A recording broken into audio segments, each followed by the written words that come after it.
The ground trembled as another explosion tore through the upper levels of Novaris colony. Dust rained from the cracked ceiling of the emergency shelter, coating Elena Westfield's dark hair with a fine powder as she pressed a makeshift bandage against a miner's shrapnel wound. "Hold still, Javier," she whispered, her trained medic's hands steady despite the chaos. The bleedings almost stopped. The man beneath her touch grimaced but nodded, sweat beading on his forehead. Around them, 37 colonists huddled in the dimly lit bunkerall that remained of the southern mining district's 200 residents. Children whimpered in their parents' arms while the adults maintained a stunned silence, the reality of their situation still sinking in. 3 days ago, the Krivax Imperium had appeared without warning. No declaration, no demands, just destruction raining from above. A deep rumble shook loose more debris as Staff Sergeant Marcus Delaney burst through the blast doors, his weather-beaten face streaked with soot and blood. The former Marine had been coordinating what passed for their defense a handful of mining charges and converted industrial tools against an interstellar military force. "Status report," Elena called, not looking up from her patient. "Communications are dead," Marcus replied, voice raspy from smoke inhalation. "Northern bunkers gone silent. Eastern outpost reported Krivax ground troops before we lost contact." Elena finally raised her eyes, and the distress beacon sent, but Marcus's expression hardened. "Coalition's not coming." A woman clutching a toddler to her chest let out a broken sob. Everyone knew what that meant. The Galactic Coalition, humanity's supposed protector in interstellar affairs, had abandoned them. "There has to be something else we can try," Elena insisted, rising to her feet. The bunker lights flickered ominously. Marcus shook his head. "I intercepted a coalition diplomatic channel. They made a deal with the Krivax. Strategic concession, they called it." His lips twisted in disgust. "They traded Novaris to keep peace elsewhere." Silence fell heavy as stone. Elena felt her chest tighten with rage and despair. 5 years she'd spent on this frontier world, building the colony's medical facility from nothing, watching these people transform a barren rock into a home. Now they were being sacrificed like pawns on a cosmic chessboard. "We've got maybe 12 hours before they find this shelter," Marcus continued, checking the ancient sidearm at his hip, a family heirloom and their only real weapon. "I've rigged the last of the mining explosives at the valley choke point. Might buy us more time." Elena nodded mechanically, her mind racing. The deep tunnels in Shaft 7 might. The ceiling-mounted receiver crackled to life, startling everyone. Static burst through the speakers, then a clear, authoritative voice. "Repeat. This is Commander Jasmine Rivera of UES Firebrand. Any surviving Novaris colonists, transmit coordinates for emergency evac. We are inbound with Phoenix Squadron, ETA 14 minutes. Marcus lunged for the transmitter. "This is Staff Sergeant Marcus Delaney, Novaris Colony. Authentication code Sierra Tango 742. We have 37 survivors at these coordinates." As he rattled off their location, Elena caught his eye. "Phoenix Squadron? I've never heard of them." "That's because they don't officially exist," Marcus replied, a glimmer of hope breaking through his grim expression. "They're black ops, deep reconnaissance. If they're here," he left the implication hanging. "The coalition ordered them not to come," Elena realized. "And they came anyway." The radio crackled again. "Copy that, Sergeant. Prepare for extraction. We'll draw their fire topside. And Delaney, tell your people to gear up. Once we pull you out, the real fight begins." Outside, the ground-shaking bombardment suddenly shifted, the explosions moving away from their position as something new entered the atmosphere. Through a crack in the bunker's exterior wall, Elena glimpsed streaks of light cutting through Novaris's dusty skycombat drop pods, punching through the Krivax blockade like meteors. "They're coming," she whispered, a strange calm settling over her. She turned to the frightened colonists. "Everyone who can walk, help those who can't. Grab water, meds, anything essential. Leave everything else." As they scrambled to prepare, Elena felt Marcus's hand on her shoulder. "You know what this means," he said quietly. "Those soldiers are committing treason to save us. There's no going back for any of us now." Elena nodded, watching as brilliant flashes illuminated the sky outside. Human ships engaging Krivax destroyers in the atmosphere.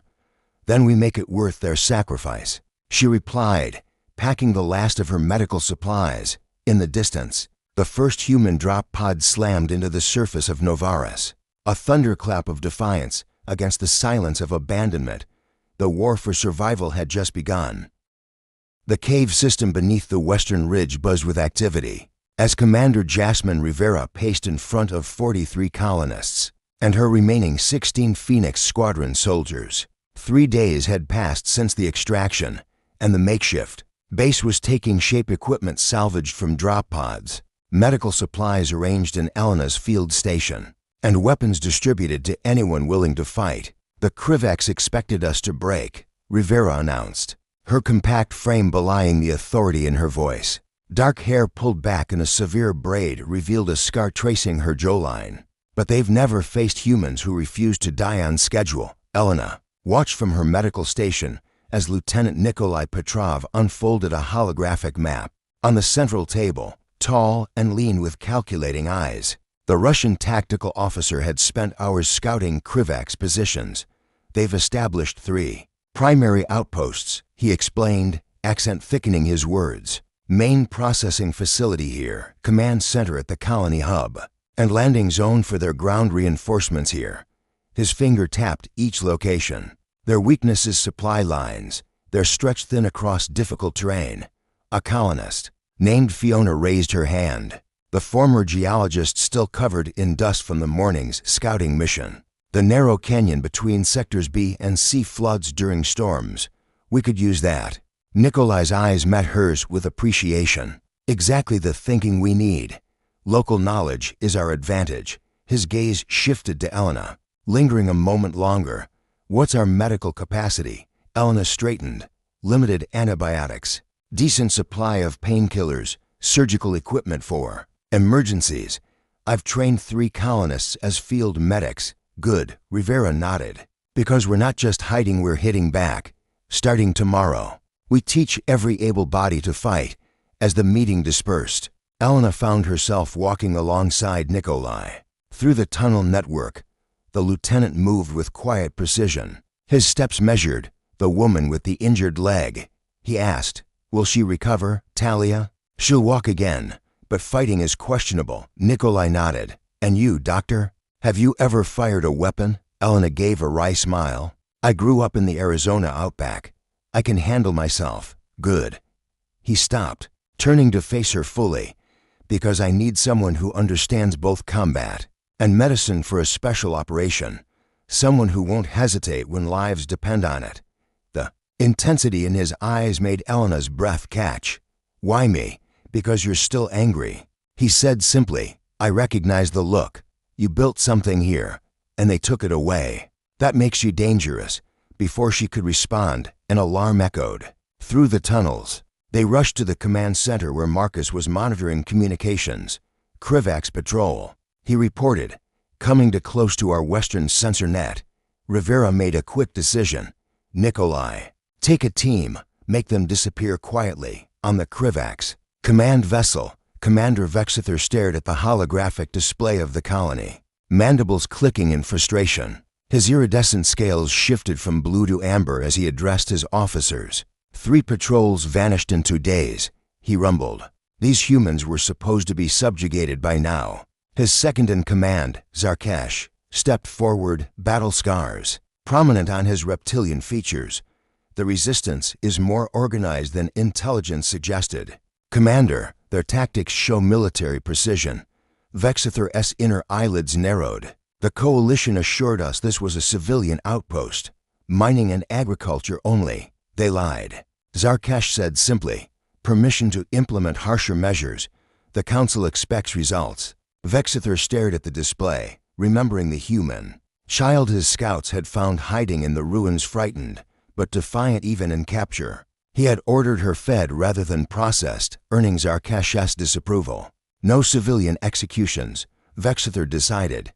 "Increase patrols, but maintain discipline. We are warriors, not butchers." Zarkesh's scales darkened. "The council will not approve of such restraint." "Then the council should come fight in the mud themselves," Vexither snapped. "Dismissed," As his officers departed, Vexither studied the colony map. These humans fought with unexpected ferocity. For the first time in his distinguished career, doubt crept into his mind about the righteousness of this conquest. Under the cover of darkness, Nikolai led Elena and for Phoenix soldiers through a ravine toward the Krivax supply depot. Rain had begun to fall, turning the terrain treacherous. "Remember," Nikolai whispered, "explosives on the fuel cells, then immediate withdrawal. No heroics." Elena nodded, adrenaline sharpening her senses. As they reached the ridge overlooking the depot, the scope of their task became clear. 6 Krivax guards patrolled the perimeter, their scaled forms moving with predatory grace. "We need a distraction," Private Wilson murmured. Nikolai glanced at Elena. "The mining charges you suggested, North Ridge," she confirmed. "They'll draw attention away from the depot." The plan worked perfectly until a hidden sensor triggered an alarm during their extraction. Blaster fire erupted around them as they sprinted for cover. Elena felt heat graze her arm as a shot nearly found its mark. "Move," Nikolai shouted, laying covering fire. They were almost clear when Wilson took a direct hit. Crumpling mid-stride, Elena instinctively changed direction, sliding to the fallen soldier. "Leave him," someone called, but she was already assessing. The wound severe, but survivable if treated immediately. Nikolai appeared beside her, firing precisely at their pursuers. "Can he be moved?" "Not without stabilizing him first," Elena said, injecting a coagulant into Wilson's neck. "I need 1 minute." Without hesitation, Nikolai positioned himself between them and danger, his expression resolute. "You have it. Work fast." Their eyes met in brief understanding. Before both returned to their tasks, her hands working to save a life, his taking others to protect it. In that moment of shared purpose, something shifted between them, a connection forged in the crucible of survival. Later, as they carried Wilson back to base through the rain-soaked night, Elena found herself watching Nikolai not just a soldier, she realized, but a man fighting for something beyond duty. A man whose quiet strength had just saved them all. The resistance had found its spark, and like the depot exploding behind them, it was ready to ignite. The afternoon sun beat down on the training grounds as Elena moved among 20 colonists, practicing close-quarters combat. 6 weeks of raids and skirmishes had transformed frightened survivors into a cohesive fighting force. "Remember," she demonstrated, blocking a strike from Javier. "Krivak's peripheral vision is their weakness. They track movement well, but can't process multiple targets simultaneously nearby." Nikolai observed with approval. Since their first mission together, they developed an efficient partnership, her medical knowledge complementing his tactical expertise. Their latest raid had destroyed the Krivax's communications ray, buying Phoenix Squadron precious time. "You're a natural teacher," he commented as she approached. Elena wiped sweat from her brow. "I had good material to work with. Miners are already tough, they just needed direction." A comfortable silence fell between them, filled with unspoken words. Their relationship had evolved through shared dangers and quiet moments of brush of hands. While planning operations, stolen conversations during night watch, mutual respect deepening into something neither dared name. "Commander wants us," Nikolai said finally, breaking the spell. "Intelligence from our Krivax prisoner." They made their way to the command center where Rivera studied a holographic display of the colony's northern quadrant. 3 days earlier, they'd captured a Krivax scout who had unexpectedly surrendered rather than fight. "Our guest finally talked," Rivera announced. "The Krivax are looking for something specific in the deep mines, something valuable enough to justify this invasion." Marcus frowned. "The quantum crystal deposits. We cataloged those years ago. Industrial applications only." "Not according to the Krivax," Rivera replied. "They believe these crystals have weapons potential. That's why the coalition abandoned us. They want the Krivax to extract and refine the crystals. Then they'll swoop in and seize the finished product." Elena's stomach twisted with disgust. "They're using the Krivax as mining equipment, and us as acceptable losses," Nikolai added grimly. "Both sides expendable." Rivera's expression hardened. "Not if we move first." "Elena, you work the medical station in the northern mines. What can you tell us about the crystal deposits?" Shaft 14 had the highest concentration, Elena recalled. But there was something strange about that section. Colony records showed unusual energy readings, but the Coalition inspection team restricted access before we could investigate. Then that's our target, Rivera decided. Nikolai, prepare a small team. Elena, you'll guide them through the mine. If there's something down there worth betraying humanity for, I want to know what it is. On the Krivak's flagship, Zarkesh entered Commander Vexither's private quarters without announcing himself. The Council is displeased with our progress, he stated flatly. 3 supply depots destroyed, patrols ambushed. The humans should have been crushed by now. Vexither continued studying the tactical display. They fight differently than expected, adapting rather than retreating, because you refuse to employ appropriate measures. Zarkesh accused, your fascination with these creatures borders on sympathy. Vexither turned, his scales shifting to a warning red. You forget yourself, second. And you forget our purpose, Zarkesh countered. The crystals must be secured. The Council has authorized me to take command if necessary. A dangerous silence fell between them. Vexither had served the Imperium for 40 cycles, fought in 3 major campaigns. Now his authority was being challenged over his unwillingness to slaughter civilians. You have 2 days to show results, Zarkesh continued, or I implement full containment protocols. The threat hung in the air: planetary sterilization, the elimination of all life on Novaris.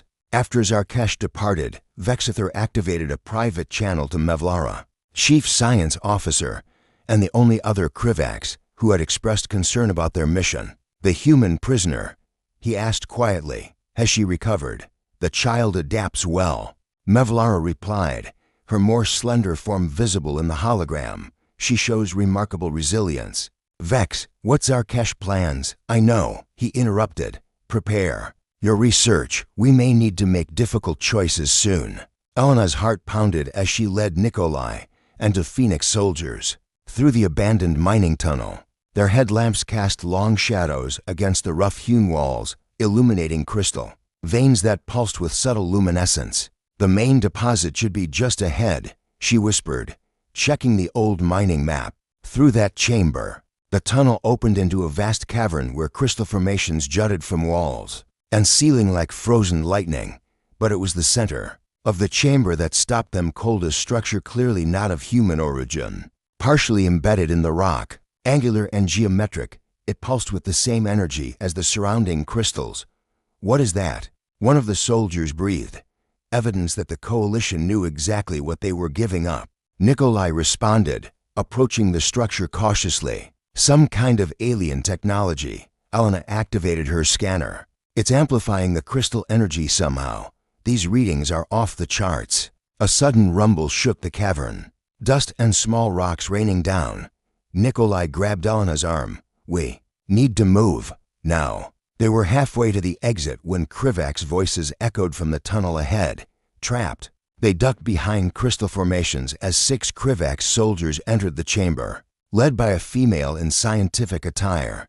Mevlara, we've secured the site, reported one soldier.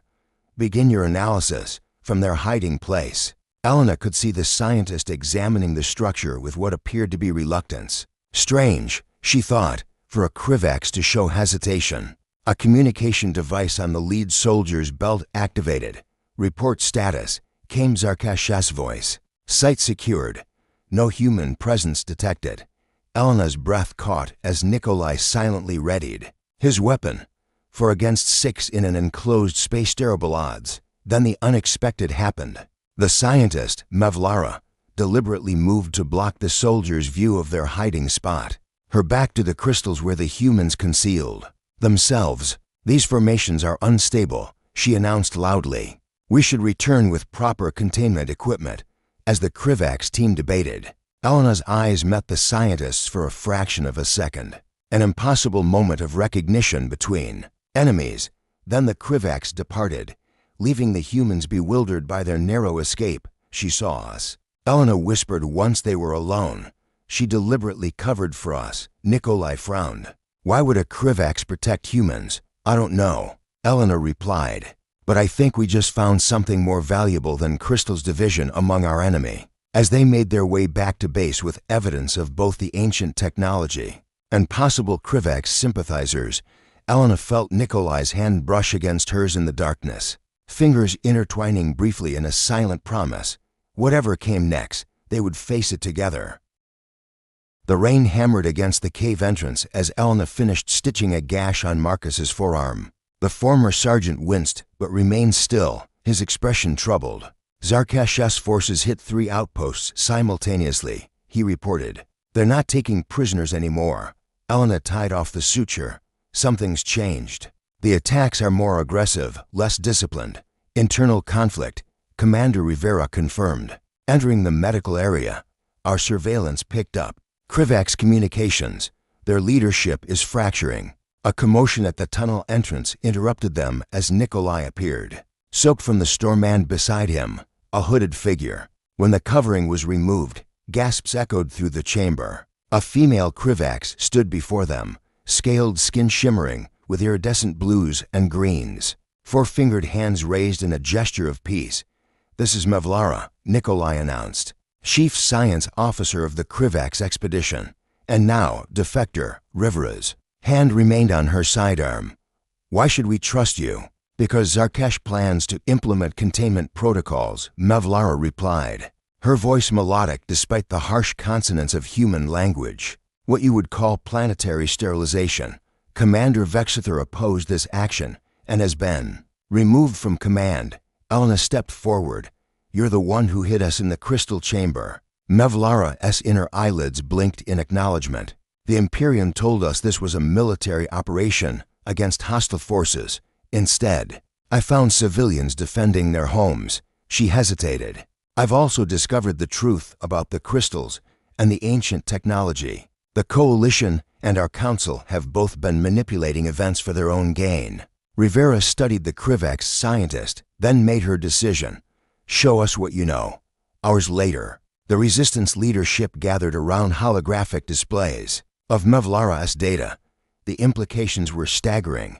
The structure isn't a weapon, Elena realized. It's a planetary shield system, built by whoever inhabited Novaris before us. The crystals power it, a defensive system that could protect this world from any orbital bombardment, Nikolai added. Whoever controls it would be untouchable from space. Mevlara nodded. Both the Coalition and the Imperium want exclusive control. Neither wants the technology shared. "What about Vexither?" Rivera asked. "Where does he stand?" "Imprisoned on his own ship," Mevlara replied. "Along with any Krivax who questions Zarkesh's methods. Many of us joined this expedition to explore, not conquer." The implications hung heavy in the air, not just resistance against invaders, but potential alliance with Krivax dissidents. Before they could discuss further, a transmission broke through their communications system. "Attention Novaris colony. This is Special Envoy Diana Wells of the Galactic Coalition Peacekeeping Force." Rivera tensed visibly. "Trace that signal. We have entered orbit to negotiate a resolution between all parties." Wells continued smoothly. "Our ships have been granted safe passage by Krivax command. We invite representatives to discuss terms aboard our diplomatic vessel." When the transmission ended, Rivera's expression was thunderous. "They're here to clean up loose ends. No witnesses means no accountability for abandoning Novaris. Zarkesh would never allow Coalition ships unless they made a deal." Mevlara confirmed. Elena looked around at the faces in the command center, human and Krivax united by betrayal. "So we fight both the Coalition and the Krivax loyalists." "Not alone," Nikolai said quietly. "Mevlara, can you contact Vexither's supporters? We'll need all the allies we can get." That night, while the storm continued to rage outside, Elena found Nikolai alone at the observation point overlooking the valley. Lightning illuminated the desolation below in brief, stark flashes. "You should rest," she said. Joining him, "Tomorrow will be difficult." He turned, the hardness in his features softening at her presence. "I keep thinking about Earth, about home. If we fail here, they'll never know what really happened." Elena stood beside him, their shoulders nearly touching. "When I came to Novaris, I thought I was leaving everything behind, building something new." She met his gaze. "I never expected to find something worth fighting for." The double meaning hung between them like the electricity in the storm-charged air. Nikolai reached out, his fingers gently brushing a strand of hair from her face. "In my culture, there's a belief," he said softly, "that souls who fight together are bound across lifetimes." Elena closed the distance between them, her hand finding his. "Then we've been here before, and we'll be here again." When their lips met, it was neither tentative nor desperate, but a confirmation of what both had known for weeks. His arms encircled her waist as her hands traced the contours of his face, memorizing every detail. The storm forgotten, they surrendered to the one comfort war could never taint connection in the face of loss later. Lying together on his makeshift cot, Elena traced the scar running across his collarbone. "Tell me about Russia," she whispered. "About the life you had." "Had," he repeated, fingers playing through her hair. Past tense. "Because this moment, this is where I belong." In the quiet aftermath, as Nikolai slept beside her, Elena stared at the rocky ceiling. Tomorrow, they would face impossible odds against two enemies. But tonight had given her something the endless fighting had nearly extinguished hope. That survival could mean more than just remaining alive. As if sensing her thoughts, Nikolai stirred, pulling her closer in his sleep. Elena closed her eyes and allowed herself, just for these few precious hours, to dream of a future beyond war. Dawn broke over Novaris with unnatural silence.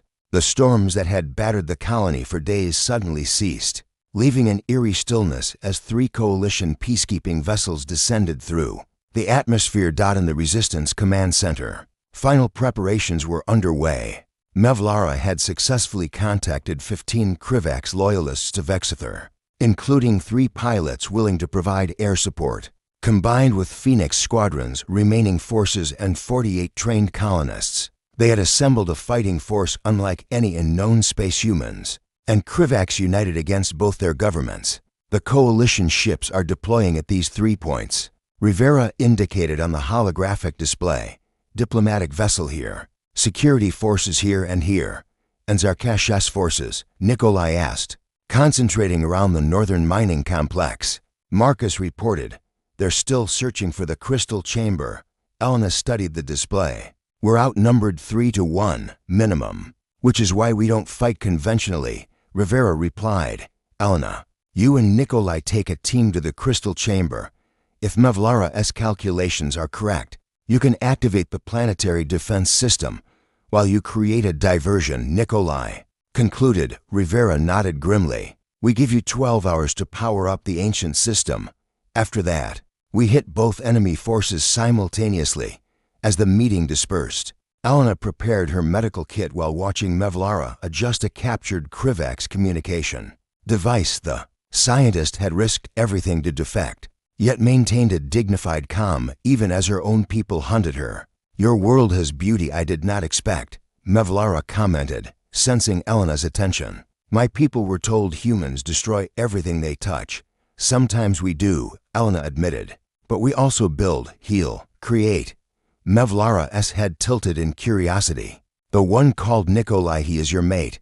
Elena felt heat rise to her cheeks. Where it's complicated. No, the Krivax replied simply. It is the one uncomplicated thing in war, connection, purpose beyond survival. Before Elena could respond, Nikolai approached, equipment packed for their mission. His eyes met hers with unspoken emotion. It's time, he said quietly. The journey to the crystal chamber was tense but uneventful. Elena led their team of 6 through maintenance tunnels bypassing Krivax patrols. Mevlara had provided schematics of the ancient technology, but activating it would require precise calibration. In the vast chamber, the alien structure hummed with latent energy as Elena and Nikolai began connecting their equipment to crystal nodes identified by Mevlara. Power levels at 30%, reported Private Sanchez, monitoring their makeshift console. We need at least 80 to initiate the sequence. Elena adjusted the connections. The crystals respond to harmonic resonance. We need to synchronize the frequencies. As they worked, a distant explosion rumbled through the caves. Rivera's diversion had begun. Nikolai checked his timepiece only for hours into their 12-hour window. They've engaged early, he said grimly. Something's wrong. The communication device crackled to life with Marcus's voice. Coalition forces moving faster than expected. They've deployed some kind of advanced weaponry. Phoenix Squadron taking heavy losses. Fall back to secondary positions. Nikolai cursed under his breath. They're trying to eliminate all witnesses before we can activate the defense system. Elena worked faster, fingers flying across the control panel. Power at 45%. We need more time. Another explosion, closer this time, shook loose crystal fragments from the ceiling. Dust filled the air as their team took defensive positions around the chamber entrance. Contact, shouted one of their guards. Multiple Krivex signatures approaching. From the south tunnel, Nikolai made a swift decision. Hold this position. Elena and I will complete the activation. He turned to her, voice lowering. Whatever happens, the system must be activated. She nodded, understanding the weight of his words. Power at 60%. Almost there. The first blaster shots echoed through the chamber as Arkash's forces engaged their perimeter. Guards. Nikolai positioned himself between Elena and the entrance, weapon ready. Power at 75%, she called. Just a few more minutes.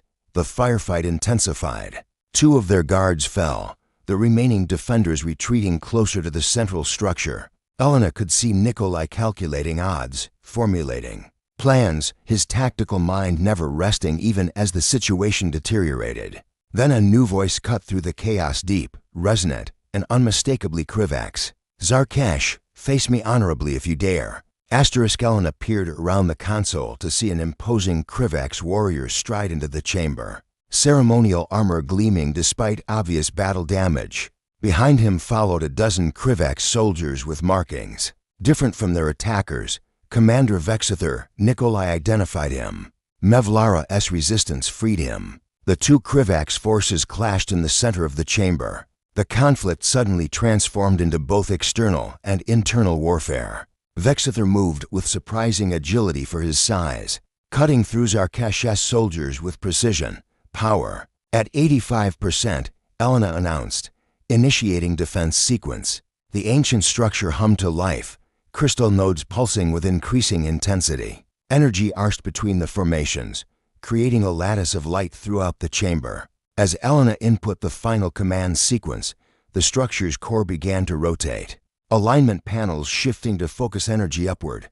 On the battlefield outside, Rivera and her forces witnessed the activation as a column of energy erupted. From the northern mountains, splitting into a web that spread across the sky, the coalition vessels, preparing to deploy their final assault, suddenly found their weapons systems non-responsive. Inside the chamber, Elena watched in awe as the crystal energy formed a protective dome visible even from underground, its translucent surface rippling like water. The fighting around them slowed as both Krivex factions witnessed the activation. Taking advantage of the distraction, Nikolai pushed Elena behind a crystal formation as a stray blast struck. Near their position, as they took cover, she noticed blood seeping through his tactical vest. You're hit, she gasped, immediately examining the wound. Just a graze, he insisted, though the pallor of his skin suggested otherwise. Before she could respond, Zarkesh himself appeared at the chamber entrance, his scaled form imposing despite battle damage, his eyes fixed on the activated structure. With rage, defilers, he roared, raising his weapon toward Elena and Nikolai. 3 shots rang out simultaneously, one from Nikolai's sidearm, one from Vexither's position, and one from the coalition representative Diana Wells, who had unexpectedly appeared at the opposite entrance. Zarkesh collapsed, the threat eliminated by enemies turned unlikely allies. Wells surveyed the chamber, her diplomatic poise incongruous amid the battle's aftermath. This changes nothing, she stated coldly. The coalition will never. The coalition will do exactly as we dictate, Rivera interrupted, entering behind Wells with her remaining squad. Because we now control the most powerful defensive system in known space. And we've just broadcast everything, your betrayal, the deal with the Krivex, all of it to every human colony in the sector. Wells' composure cracked. You can't possibly. We did, Marcus confirmed, holding up a transmitter. Phoenix Squadron may be small, but we have friends everywhere. It's already trending on the interstellar networks. 3 weeks later, Elena stood on the ridge overlooking the rebuilding colony. The planetary shield, now visible as only a faint shimmer in the atmosphere, had transformed Novaris from vulnerable outpost to the most secure human settlement in the sector. Negotiations with both the Coalition and the Krivax Imperium continued, with Commander Rivera and Vexither leading discussions for their respective factions. The revelation of both governments' willingness to sacrifice their own people had sparked upheavals. Throughout known space, admiring your handiwork, Nikolai asked, joining her at the overlook. His wound had healed well under her care, leaving yet another scar to join his collection. Elena smiled, leaning into his warmth as his arm encircled her waist, admiring what we saved, what we built. Below them, humans worked alongside Krivax engineers to restore the colony infrastructure. The scientists among both species had begun collaborative research on the crystal technology, its potential for peaceful applications only beginning to be understood. Rivera offered me command of the security detail for the new Joint Scientific Commission, Nikolai said. Permanent position. Elena turned to face him. Does that mean you're staying? Depends, he replied, his usual stoicism softening as he looked at her. The Commission needs a chief medical officer too, someone who understands both species. She laughed softly. Are you offering me a job, Lieutenant Petrov? I'm offering you a partnership, he corrected, reaching into his pocket to produce a simple band fashioned from Novaris crystal. In every sense. Elena's breath caught as she recognized the significance. That's a Krivax bonding token. How did you, Mevlara? Helped, he admitted. Said it was appropriate for a relationship forged in battle, to be symbolized by something equally resilient. Elena took the crystal band, watching it catch the light. In my culture, we usually just say yes. Nikolai smiled a full, genuine expression she'd seen only in their most private moments. Then say it. As she kissed him, the answer clear without words, Elena reflected on how strangely fate had worked. They had come to Novaris seeking different things, she a fresh start, he a mission, and found instead a new beginning neither could have imagined. Below them, the colony continued to rebuild, not just structures but something unprecedented, a community where former enemies worked toward a shared future. Thunder had brought them together, the thunder of drop pods, of weapons fire, of destruction. But what would remain was the echo, the lasting resonance of courage, sacrifice, and the unexpected discovery that even across species, across worlds, the desire for connection remained the most powerful force in the universe. Yes, she whispered. Against his lips, always yes.